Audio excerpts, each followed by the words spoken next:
గోవింద హరి గోవింద గోవింద హరి గోవింద గోవింద గోవింద గోవింద గోవింద గోవింద గోవింద గోవింద గోవింద గోవింద గోవింద. ఓం నమో నారాయణాయ. ఓం నమో వెంకటేశాయ. అలా చూస్తూ ఉండగా శ్రీ విష్ణు సహస్రనామ మాధుర్యం కార్యక్రమంలో అప్పుడే 7వ ఘట్టానికి మనం వచ్చేసాం. ఓం నమో నారాయణాయ. ఎప్పటికప్పుడు ఎప్పుడెప్పుడు ఎన్నెన్నో రహస్యాలు వస్తాయని ఎదురు చూసేటటువంటి స్థాయిలో మనం ఉన్నాం కాబట్టే ఈ కార్యక్రమం శ్రీ విష్ణు సహస్రనామ మాధుర్యం కార్యక్రమంగా తీర్చిదిద్దుకుంటోంది. ఆ దైవ కృప కారణంగా మధురమైనటువంటి కంఠాలతో అందరూ ఏకకంఠంతో పాడుతూ ఉంటే ఎంత ఆనందంగా ఉంది. స్వామి పుష్కరిణీ స్నానం సద్గురోః పాదసేవనం ఏకాదశీ వ్రతా చాపి త్రయం అత్యంత దుర్లభం. మనం ఎంతో అదృష్టవంతులం. స్వామి దగ్గర పుష్కరిణి ఉంది. స్వామికి సంబంధించిన పుష్కరిణి అని అర్థం కాదు. స్వామి పుష్కరిణీ స్నానం మేషే గంగా వృషే రేవా మిథునేతు సరస్వతి కర్కటే యమునా ప్రోక్త సింహే గోదావరీ తథా కన్యాయాం కృష్ణవేణీ స్యాత్ కావేరీ చతులాగతే. ప్రతి 12 ఏళ్లకి ఒక్కొక్క నదికి పుష్కరుడు ప్రవేశిస్తూ ఉన్న కారణంగా దాన్ని ఏమంటాం? పుష్కరాలు వచ్చే నదికి అంటాం. ప్రతి 12 ఏళ్లకి. అయ్యో, మా అత్తగారి ఆరోగ్యం బాగుండక నేను వెళ్ళలేకపోయానండి పుష్కరాలకి. మాకు ఆర్థికమైన స్తోమత లేకపోయిన కారణంగా వెళ్ళలేకపోయాం. వెళ్ళగలిగిన అంతా ఉన్నప్పటికీ కూడా అనుకున్నటువంటి వాహనం రాకపోయేసరికి ఆగిపోయాం. ఏవేవో కారణాల వల్ల వెళ్ళలేకపోతాం. ఆ పుష్కర స్నానాన్ని చేయలేకపోయామని బాధపడాల్సిన అవసరం లేదు. స్వామి పుష్కరిణీ స్నానం. బృహస్పతి మేషంలో ప్రవేశిస్తే మేషే గంగా పుష్కరాలు వస్తాయి. వృషే రేవా, అదే బృహస్పతి వృషభ రాశిలో ప్రవేశిస్తే నర్మదా నదికి వస్తాయి. రేవా నది అంటే నర్మదా నది. మిథునేతు సరస్వతి, మిథున రాశిలో ప్రవేశిస్తే సరస్వతి నది పుష్కరాలు వస్తాయి. కర్కటే యమునా ప్రోక్త, అదే బృహస్పతి కర్కటక రాశిలో ప్రవేశిస్తే యమునా నదికి పుష్కరాలు వస్తాయి. కర్కటే యమునా ప్రోక్త సింహే గోదావరి తథా, సింహరాశిలో ప్రవేశిస్తే గోదావరి నదికి. కన్యాయాం కృష్ణవేణీ స్యాత్, ఇలా వస్తాయి. 12. వెళ్ళలేకపోయామని దుఃఖపడద్దు. ఇంట్లో పెద్దవాళ్ళకి చెప్పండి, అనేక కారణాల వల్ల స్నానాన్ని చేయలేనటువంటి వాళ్ళు దుఃఖిస్తూ కూర్చోవద్దని చెప్పండి. స్వామి పుష్కరిణీ స్నానం. ప్రతిరోజు పుష్కరులు ఉండేటటువంటి ఒకే ఒక్క పుష్కరిణి ఏది అంటే అదిగో స్వామి దగ్గర ఉండే పుష్కరిణి. నేను వెళ్ళలేకపోయానయ్యా, రా ఇక్కడ ములుగు. ఎంత గొప్ప అండి. స్వామి పుష్కరిణి అంటే పుష్కరిణులు అన్నిటికీ కూడా ప్రధానమైన పుష్కరిణి. మొత్తం 365 రోజుల పాటు పుష్కరుడు సంపూర్ణంగా ఉండేటటువంటి అమోఘమైన ప్రదేశం ఇది. ఎంత అదృష్టవంతరం. స్వామి పుష్కరిణీ స్నానం సద్గురోః పాదసేవనం. ఏ అమోఘమైనటువంటి గురువులు మంత్ర అనుష్ఠాతమైనటువంటి వాళ్ళు ఈ కొండ మీద ఉన్నారో వాళ్ళందరికీ కానీ ఒకసారి పాదసేవనం. పాదసేవనం అంటే కాళ్ళు పట్టడం అని అర్థం కాదు. వాళ్ళ పాదపీఠం దగ్గర కూర్చుని వాళ్ళ అనుగ్రహంతో ఆ పాఠాలని తెలుసుకుంటూ బుద్ధిస్థం చేసుకుంటే ఆ విషయం, అది నిజమైనటువంటి పాదసేవనం. 1. 2 పాదసేవనం. పాద అనేటటువంటి మాటకి సంగీతంలో పాదాలుంటాయి చూడండి. పాదసేవనం. స్వామికి సంబంధించిన కీర్తనలు ఉంటాయి. ఆ కీర్తనలో పాదాలని అలా సేవిస్తూ ఉండండి. ఈ పుష్కరంలో స్నానాన్ని చేసి ఆయన పరమానంద విడిపుతాడు. అర్థమవుతుందా? ఏకాదశి వ్రతం చాపి, ఏకాదశి వ్రతాన్ని అంబరీషుడనే మహానుభావుడు చేశాడు. ఆ ఏకాదశి వ్రతాన్ని ఇక్కడ చేసుకోండి ఒకసారి. ఈ త్రయం అత్యంత దుర్లభం. ఇంటి దగ్గర చేసుకోవాలంటే కుదరదు. ఇక్కడికి వచ్చి శుభ్రంగా ఆ విధంగా చేశారనుకోండి, అది సద్గురో పాద సేవనం.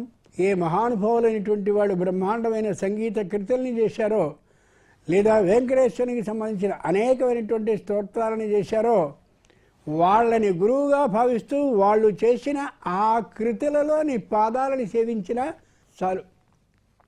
పెళ్లిలో సప్తపది అని ఒక కార్యక్రమం ఉంటుంది. సప్తపది 7 అడుగులు కలిసి వేసిన చూడడం. ఏకమిషే విష్ణుస్వాన్వేతు ఊర్జే విష్ణుస్వాన్వేతు తేనివ్రతాయ విష్ణుస్వాన్వేతు చత్వారి మాయోభవాయ విష్ణుస్వాన్వేతు, ఇలా మామూలుగా 7 వస్తాయి. సప్తపది అంటే 7 అడుగులు ఇద్దరూ కలిసి వేయడం అని అర్థం మాత్రమే కాదు. పదం అంటే మాట. ఇద్దరు మాటకి మాటని కలుపుకుంటూ 7 అడుగులు వేయాలి. ఇలా చేసినట్టయితే ఆ పదము అనే మాటకి అర్థం తెలుస్తుంది. అదిగో అంత గొప్ప విశేషం కలిగిన శ్లోకం ఈ తిరుమల కొండ మీద మాత్రమే పుట్టింది. ఎంత గొప్పగా ఉంది. ఇప్పుడు మనం శ్రీ విష్ణు సహస్రనామ మాధుర్యం కార్యక్రమంలో 1 నుండి 10 వరకు చదువుకుందాం. ఆ విశేషాన్ని అనుకున్న తర్వాత అప్పుడు 11 నుండి 20 వరకు మళ్ళీ కొనసాగిద్దాం. అదే కంఠంతో అలా నిర్దిష్టంగా చదవండి, గట్టి చేసుకుందాం. విశ్వం విష్ణుర్వషట్కాలో భూత భవ్య భవత్ ప్రభుః భూత కృద్భూత కృద్భావో భూతాత్మా భూత భావనః భూతాత్మా పరమాత్మా చ ముక్తానాం పరమాగతిః అవ్యయః పురుషः సాక్షి క్షేత్రజ్ఞోక్షర ఏవ చ యోగో యోగవిదాం నేత ప్రధాన పురుషేశ్వరః నారసింహ వపుః శ్రీమాన్ కేశవః పురుషోత్తమః సర్వః సర్వస్యవస్థాణుః భూతాదిర్నిధిరవ్యయః సంభవో భావనో భర్త ప్రభవః ప్రభురీశ్వరః స్వయంభూ శంభురాదిత్యః పుష్కరాక్షో మహాస్వనః అనాదినిధనో ధాత విధాతా ధాతురుత్తమః అప్రమేయో హృషీకేశః పద్మనాభోమర ప్రభుః విశ్వకర్మా మనుస్వష్ట స్థవిరో ధ్రువః అగ్రాహ్య శాశ్వత కృష్ణో లోహితాక్ష ప్రదర్శనః ప్రభూతశ్రీకపుద్ధామ పవిత్రం మంగళం పరం ఈశానః ప్రాణద ప్రాణో జ్యేష్ఠ శ్రేష్ఠ ప్రజాపతిః హిరణ్యగర్భో భూగర్భో మాధవో మధుసూదనః ఈశ్వరో విక్రమీ ధన్వి మేధావి విక్రమక్రమః అనుత్తమో దురాదర్శః కృతజ్ఞ కృతిరాత్మవాన్ సురేశः శరణం శర్మ విశ్వరేతాః ప్రజాభవః అహః సంవత్సరో వ్యాళః ప్రత్యయః సర్వదర్శనః. విష్ణు వేవేష్టి వ్యాప్నోతీతి విష్ణు. ప్రపంచం అంతా విష్ణు స్వరూపమే, విష్ణుమయమే. సర్వం విష్ణుమయం జగత్. అలా ఆలోచించిన వాడు, ఆలోచనతో అనుభవానికి తెచ్చుకున్నటువంటి వాడు ప్రహ్లాదుడు మాత్రమే. అంచేతనే పానీయంబులు త్రావుచున్ కుడుచుచున్ భాషించుచున్ హాసలీలా నిద్రాదుల చేయుచున్ తిరుగుచున్ లక్షించుచున్ సంతత శ్రీనారాయణ పాద పద్మయుగళి చింతామృతాస్వాద సంతానుండై మరచన్ సురారిసుతుడు ఏ తద్విశ్వమున్ భూవర. నీళ్లు తాగుతూ నారాయణ అనేవాట. ఇది ఇందుకే నమ్మవండి మేము పురాణాలని. నీళ్లు తాగుతూ ఎవరైనా నారాయణ అంటే గొంతు డెక్కబట్టదు, ఇబ్బంది అవ్వదు. ఇలా రాస్తారేమిటి? అందుకనే మేము విజ్ఞాన శాస్త్రాన్ని నమ్ముతూ ఉంటారు బుద్ధిహీనులు. ఆలోచించి చూడండి. పానీయంబులు త్రావుచున్. ఆ నీళ్ళని చూసి ఆపశ్చ నారాయణ. ఈ నీళ్ళన్నీ కూడా నారాయణ స్వరూపాలని. నీళ్ళని చూసి నారాయణుడు చూసేవాడు. నీళ్ళే నారాయణుడు. కుడుచుచున్. ఈ అన్నం ఆ మహానుభావుడు ఇచ్చిందే. దీని నిండా నాకు నారాయణుడే కనిపిస్తున్నాడు. భాషించుచున్ ఉదాన కంఠదేశస్థ, కంఠంలో ఉదానం అనే పేరు కలిగిన వాయువు ఉంటుంది. ఆ వాయువుని నిండుగా నింపాడు కాబట్టే నేను మాట్లాడగలుగుతున్నాను. భాషించుచున్ హాసలీలా నిద్రాదులు చేయుచున్, నేను చక్కగా వినోదిస్తున్నా ఆయన స్ఫురణే. నేను నిద్రిస్తున్నాను అంటే మళ్ళీ ఆయనే కనిపిస్తాడు. మొత్తం మొత్తం మొత్తం అసలు ఇంకో ఆలోచన లేదు. అంచేతనే ఎదురుగా ఏనుగొచ్చి తనని తొక్కేయడానికి వచ్చినా నారాయణ రూపంగానే భావించి నారాయణ అనేవాడు. అలాగే బ్రహ్మాండమైనటువంటి సర్పాలు వచ్చి కాటువైపోయినా నారాయణ అనేవాడు. ఆ పాములో పాము కనిపించేది కాదు, నారాయణుడి కనిపించేవాడు. ఆ ఏనుగులో ఏనుగు కనిపించేది కాదు, నారాయణుడి కనిపించేవాడు. ఆ అభిప్రాయం కలగడం కోసమే మనం ఏనుగుల యొక్క ముఖాలకి నారాయణ నామాన్ని పెడతారు, శ్రీ విష్ణు నామాన్ని. అబ్బో బాగా చెక్కారండి, మంచి బాగా వేశారు, అది కాదు ఆలోచించాల్సింది. ఈ ఏనుగు కూడా నారాయణమే. చీమలో దేవుడున్నాడు, అలాగే దోమలో దేవుడున్నాడు కాదు, చీమే దేవుడు, దోమే దేవుడు. అది ప్రహ్లాదుడి దృష్టి. విశ్వం వేరు, విష్ణు కనిపించే ప్రతిదాన్ని కూడా విష్ణు స్వరూపంగా భావించలేదో అది చెప్తోంది ఈ నామం విష్ణు. అన్నిటా ప్రవేశించుంటాడు. అంచేత సర్వం విష్ణుమయం జగత్. ఈ పర్వతాలన్నింటినీ జాగ్రత్తగా ఒక పక్క నుంచి కానీ చూసినట్టయితే విష్ణు స్వరూపం కనిపిస్తుంది అని చాలామంది పరిశోధించి చెప్పినటువంటి వాళ్ళు ఉన్నారు. విష్ణు యొక్క ముఖం ఒక పక్కగా ఉన్నట్టు కనిపిస్తుందని, విష్ణు యొక్క నాసాభాగం కనిపిస్తుందని, విష్ణు యొక్క నుదురు కనిపిస్తుందని ఆ దృష్టితో మనం చూడగలిగినట్టయితే పర్వతం కూడా విష్ణువుగానే అనిపిస్తుంది. అంచేతనే వెంకట అచలము అంటే వెంకటుడే రూపంగా కనిపించేటటువంటి అచలము. ఆ దృష్టి మనకు వచ్చిన రోజున ఇదో పర్వతం, దీని మీద ప్రయాణించి వెళ్ళాలి, అలా వెళ్ళాలి, ఈ ఆలోచనలే కలగవు. అటువంటి అమోఘమైన ఆలోచన కలిగినటువంటి వాడు అతను ఎవరు? ప్రహ్లాదుడు. 5 ఉన్నారు, ఇతనికే ప్రహ్లాద విధానం వచ్చింది. నేల మీద కాగితం పడిపోతే వెంటనే తీసిస్తాడు. అబ్బో ఎంత గొప్పవాడండి మీరు అంటాం. అది కేవలం సహాయం చేశాడు కాబట్టి కలిగేది ఆనందం, అది గొప్పది కాదు. దానికంటే మన పిల్లకి పెళ్ళిని కుదిర్చాడు ఒక ఆయన, అది కలిగింది ఏదైతే ఉందో అది హృదయపూర్వకమైనటువంటి ఆనందం, దానికంటే పై స్థాయి. ఏ విధంగానూ కూడా ఇంత అని చెప్పడానికి వీల్లేనటువంటి మహానందం ఎవరి ద్వారా కలుగుతుందో ఆ మహానందం హ్లాదం, బ్రహ్మాండమైనటువంటి హృదయంతో కలిగే ఆనందం. చెప్పలేవండి ఆయన చేసిన సహాయాన్ని అంటాం.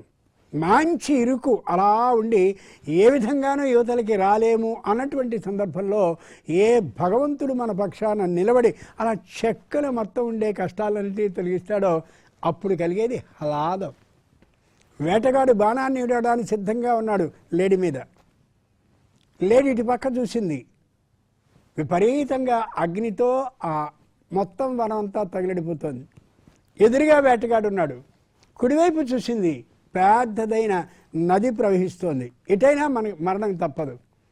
నారాయణ వెంటనే కొట్టే వేటగాడి కాలుకి చీమ కుట్టి బాణం గురి తప్పి మరో పక్కకి వెళ్ళింది, ఇది పారిపోయింది. అది ఇప్పుడు కలిగేది ఏమిటి? హ్లాదం. అసలు యువతల పడతానని నేను అనుకోలేదండి, ఎలా చేశాడో భగవంతుడు, అది హ్లాదం. ఆ హ్లాద స్థితి సంపూర్ణంగా కలిగినటువంటి వాడు ప్రహ్లాదుడు. అంచేతనే చివరిలో ఏమనుంది? సంతత శ్రీనారాయణ పాద పద్మయుగళి చింతామృతాస్వాద సంతానుండై మరచన్ దేన్ని? విశ్వాన్ని మర్చిపోయాడు. మరచన్ సురారి సుతుడు ఏతత్ విశ్వమున్ భూవర. ఈ విశ్వాన్ని మర్చిపోతే ఎవరు కనిపిస్తారు? విష్ణువు కనిపిస్తాడు. విశ్వాన్ని మర్చిపోయినంతకాలం విష్ణువు కనిపించడు. విష్ణువుని చూసిన తర్వాత విశ్వం కనిపించదు. ఆలోచించి చూసుకోండి. వెన్నగా ఉంది, దాన్ని అలా కాచాం, నెయ్యి అయిపోయింది. నేతిలో వెన్న ఒకప్పుడు ఉంది, ఇప్పుడు కనిపించదు. మళ్ళీ దాన్ని అలా పెట్టేస్తే మళ్ళీ పేరుకున్న తర్వాత పేరుకున్న నెయ్యి కనిపిస్తుంది కానీ వెన్న మాత్రం కనిపించదు. విశ్వాన్ని మర్చిపో, విష్ణువు కనిపిస్తాడు. అది ఇక్కడ ఉండే విశేషం. ఒక నాణ్యానికి బొమ్మ, బొరుసు 2 ఉంటాయి. ఆ 2 వేరు వేరు కావు, 2 ఒకటే. కానీ ఇది చూస్తున్నప్పుడు అది కనిపించదు, అది చూస్తున్నప్పుడు ఇది కనిపించదు. విశ్వాన్ని చూస్తూ ఉంటే విష్ణువు కనపడడు, విష్ణువుని గమనిస్తూ ఉంటే విశ్వం తోచదు. కానీ విష్ణువు విశ్వము ఒకటే. ప్రహ్లాదుడు విష్ణువుని గమనించగలిగాడు, మిగిలిన వాళ్ళు విశ్వాన్ని మాత్రమే చూశారు. ఈ రెంటిని కలిపి చూస్తే అంతకంటే కావాల్సిందే ఉంది. అందుకనే విశ్వం విష్ణు. ఏ దృష్టితో చూస్తావు? ఎంత గొప్పగా ఆలోచన చేస్తుందో విష్ణు సహస్రనామ మాధుర్యం అనే ఈ ఘట్టం ఎంత గొప్పగా చెప్తుంది మనకి. కాబట్టి నేను ఇంత హోదా కలిగిన వాడిని, అబ్బో నాకు ఇంత సంపద ఉంది, నాకు ఇంత అధికారం ఉంది, ఇదంతా విశ్వ దృష్టి మనం చేస్తున్నాం. తీసేయి, విష్ణువే ఇది నాకు ఇచ్చాడు అనుకో, ఆలోచన వేరుగా ఉంటుంది. అంచేత విశ్వ విష్ణు సంబంధాన్ని అద్భుతంగా తెలియజేస్తుంది మొదటి 2 నామాల్లోనే. 11 నుంచి 20 వరకు మాధుర్యంతో పారాయణం చేద్దాం.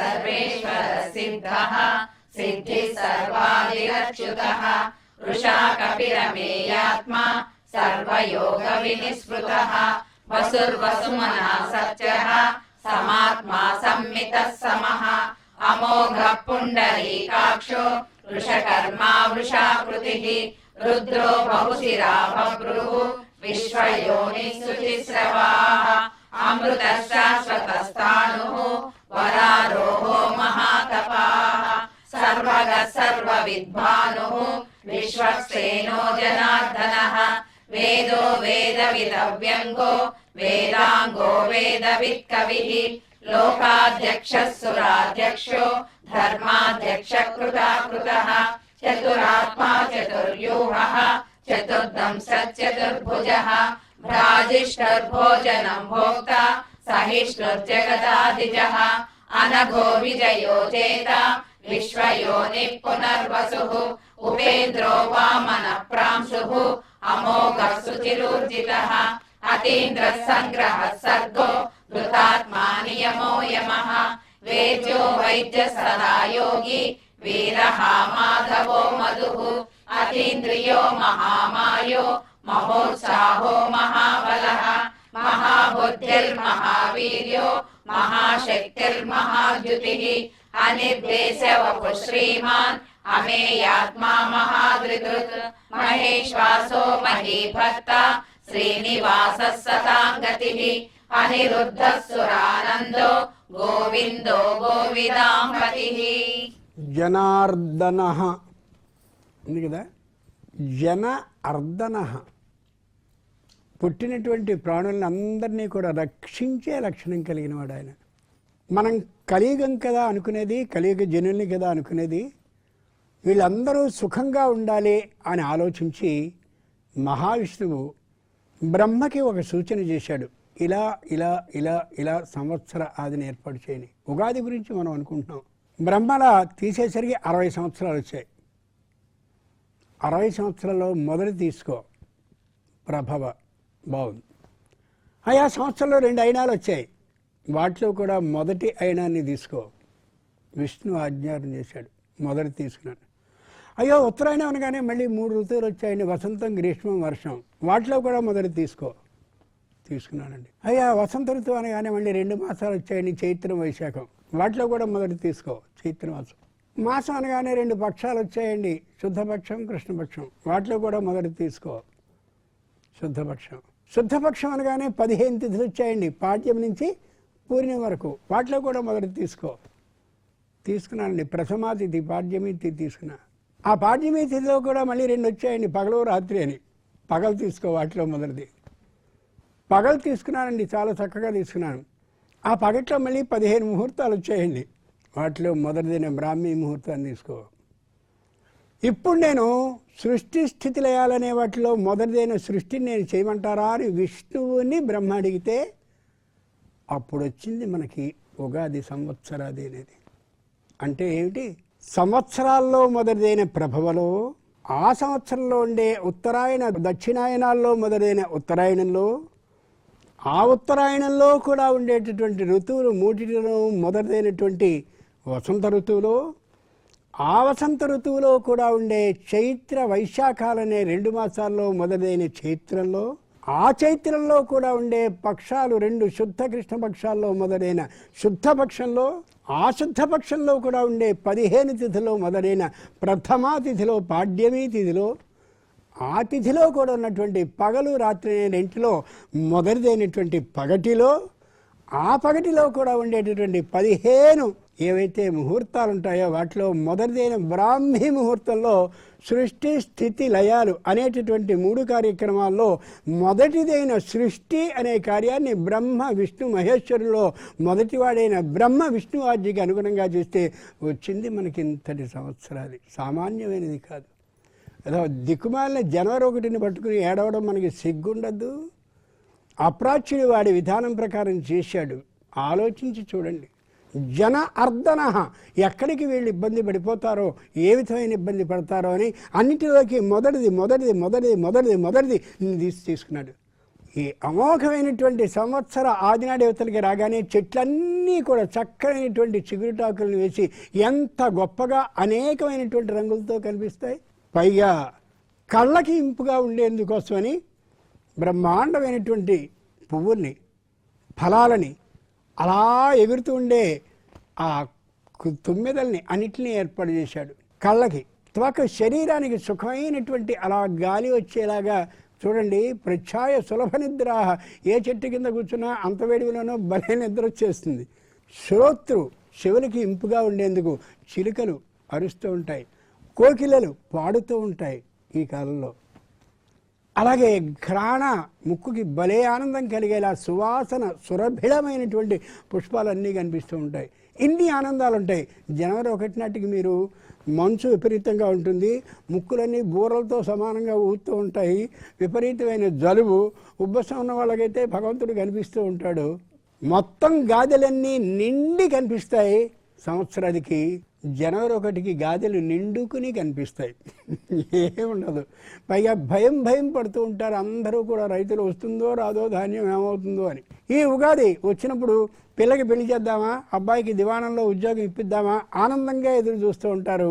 అప్పుడు జనవరి 1 రేపు వస్తుంది, ఎవరి వల్ల ఏ ఇబ్బందులు వస్తాయి, లక్షకపటి ఉద్యోగం పోతుందేమో అనే భయంతో ఉంటారు. రాత్రంతా తిరుగుతూ ఉంటారు, రకరకాల విన్యాసాలు చేస్తూ ఉంటారు. మనకి తెలుసు. ఆలోచించి చూడండి. బ్రహ్మాండమైనటువంటి వెంకట అచలం మీద ఉండే అంతకుముందు ఉండేటటువంటి అలవాట్లని తొలగించి జనవరి 1ని పండగగా చేయొద్దని ఎంత గొప్పగానో చేశాడు. అందుకని వేళ జనవరి 1 నాడు దేవుడికి ఏ విధంగానూ కొత్తవి జరగవు, సంవత్సరాదికే జరుగుతావు. ఇది గొప్ప విషయం కాదు. ఇది అంత అమోఘమైన ఈ విధానాన్ని ఏర్పాటు చేయడానికి కారణం జన అర్ధన, జనుల్ని రక్షించాలనే ఆలోచన మాత్రమే కలిగినటువంటి వాడు భగవంతుడు. కాబట్టి ఇంత చిన్న పదంలో 4 అక్షరాలు జనార్దన, ఎంత అర్థం వచ్చిందో చూడండి. ఇలా తెలుసుకుంటూ వెళితే ఎప్పటికీ విష్ణు సహస్రనామం అయ్యాను అని అనుకోవద్దు. వచ్చినంత వరకు గట్టిగా చదువుకుందాం అని అనుకుందాం. ఒక్కొక్క నామానికి ఇంత అర్థం ఉంటుందన్నమాట. చెప్పుకుంటూ ఉంటే వినేవాళ్ళు బాగా ఉన్నారు కాబట్టి చాలా సంతోషంగా ఉంది. ఎక్కడెక్కడో రహస్యాలన్నీ తన్నుకొస్తున్నాయి. ఇది మాధుర్యం అంటే.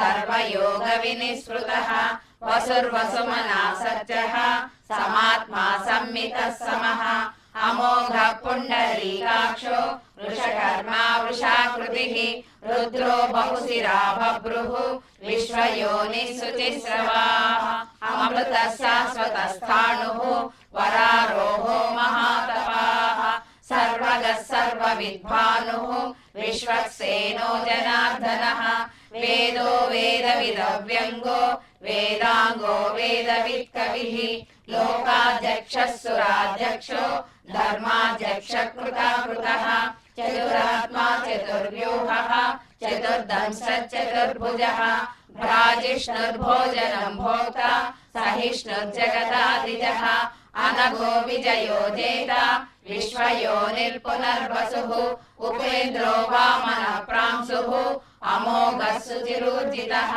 అధీంద్ర సంగ్రహ సర్గో ధృతాత్మా నియమో యమః వేద్యో వైద్య సదా యోగి వీరః మాధవో మధుః అధీంద్రియో మహామాయో మహోత్సాహో మహాబలః మహా महाशक्तिर्महाद्युतिः अनिर्देश्य वपुः श्रीमान् अमेयात्मा महादृधृत् महेश्वासो महीभक्ता श्रीनिवासः सतां गतिः अनिरुद्धः सुरानन्दो गोविंदो गोविदांपतिः. ఇదే విధంగా చదువుతూ ఉండండి. సరైనటువంటి విధానంతో ఏకకంఠంగా చదివితే వినడానికి చాలా ఇంపుగా ఉంటుంది. శరీరం అంతా విష్ణుమయం అవుతుంది. శ్రీ విష్ణు సహస్రనామ మాధుర్యం అనే ఈ ఘట్టం అప్పుడే 8వ భాగానికి దగ్గరకు వచ్చేసింది. ఎందుకని? మీరందరూ సంతోషంగా వింటున్నారు కాబట్టి, మీరందరూ మాధుర్యాన్ని అనుభవిస్తూ గానం చేస్తున్నారు కాబట్టి, పీఠికలో ఉండే కొత్త విషయాన్ని తెలుసుకుందాం పై భాగంలో. అలాగే నామాల్లో మళ్ళీ ఇంకో నామానికి సంబంధించిన కొత్త విశేషాన్ని తెలుసుకుందాం. చెప్పిన దాన్ని చెప్పడం కాదు, మళ్ళీ కొత్త విశేషాన్ని తెలుసుకుందాం. మీరందరూ మళ్ళీ దాన్ని పారాయణం చేసుకునేటప్పుడు ఓహో ఇక్కడ ఈ విశేషం ఉందన్నమాట అని మరో కొత్త విశేషాన్ని తెలుసుకుంటూ ఉంటే నిజమైనటువంటి శ్రీ విష్ణు సహస్రనామ మాధుర్యం అనే ఈ ఘట్టం, ఈ శీర్షిక అర్థవంతం అవుతుంది. అలా చేద్దాం. 8వ భాగంలోకి తర్వాత ప్రవేశిద్దాం.